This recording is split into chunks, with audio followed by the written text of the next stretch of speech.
بقول آپ کے ہر فرقے کے امام کے پیچھے نماز ہو جائے گی، جبکہ ہر فرقے والے نے نبی اسلام کے مقابلے پر الگ دین بنا رکھا ہے، تو پھر ایسے بدعتیوں کے پیچھے کیسے نماز درست ہوگی؟ اس لیے کہ نبی اسلام نے کہا ہے نا،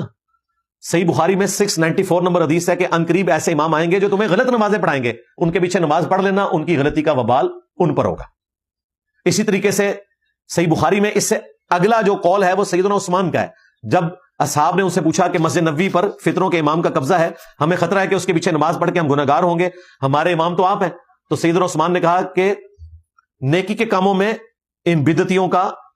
ان باغیوں کا، بلوائیوں کا، یہ میں کہہ رہا ہوں، یعنی کیونکہ وہ اس قسم کی ایکٹیویٹی کر رہے تھے تو میں نے یہ بریکٹ کھول لیا، ان کا ساتھ دو، برائی کے کاموں میں ان سے الگ رہو۔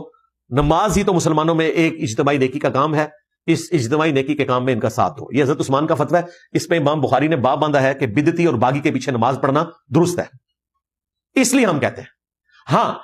اگر وہ امام کافر ہے پھر اس کے پیچھے نماز نہیں ہوگی۔ مثلا اگر آپ مجھے کہیں کہ قادیانیوں کے پیچھے نماز ہو جائے گی، نہیں، قادیانیوں کو ہم کافر سمجھتے ہیں، اگرچہ ان کے کئی عقیدے بریلوی دیوبندیوں سے بہتر ہیں،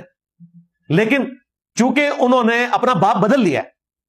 ہمارا باپ تو وہ ہے جس کی قبر مدینے میں، صلی اللہ علیہ وآلہ وسلم، النبی اولا بالمؤمنین من انفسہم وازواجہ امہاتہم، نبی مومنین کی جانوں پر ان سے بڑھ کر حق رکھتے ہیں، اور نبی کی بیویاں امت کی مائیں ہیں، لہذا نبی امت کے روحانی باپ ہے۔ ادروائز کئی چیزیں ان کی بہتر ہیں، مثلا یہ نظر نیاز، غیر اللہ سے مدد مانگنا، وہ بریلوی دیوبندیوں والا عقیدہ نہیں رکھتے، لیکن چونکہ انہوں نے اس بڑے لیول کے اوپر خرابی کی ہے اس لیے ہم نے ان کی تکفیر کی ہے۔ اگر وہ بھی صوفیوں کی طرح ڈرامہ بازی کرتے رہتے تو جس طرح ہم پرانے بزرگوں کو کافر نہیں کہتے،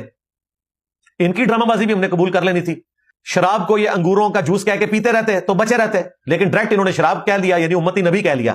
تو پھنس گئے۔ یہ بھی اس طریقے سے جو ڈرامہ بازی پرانے صوفیوں نے چلاتے رہتے تو یہ بھی ایک اور صوفی ہوتا، ایڈ ہو جاتا، تو اس سے بلنڈر ہوا ہے، اس لیے پکڑا گیا۔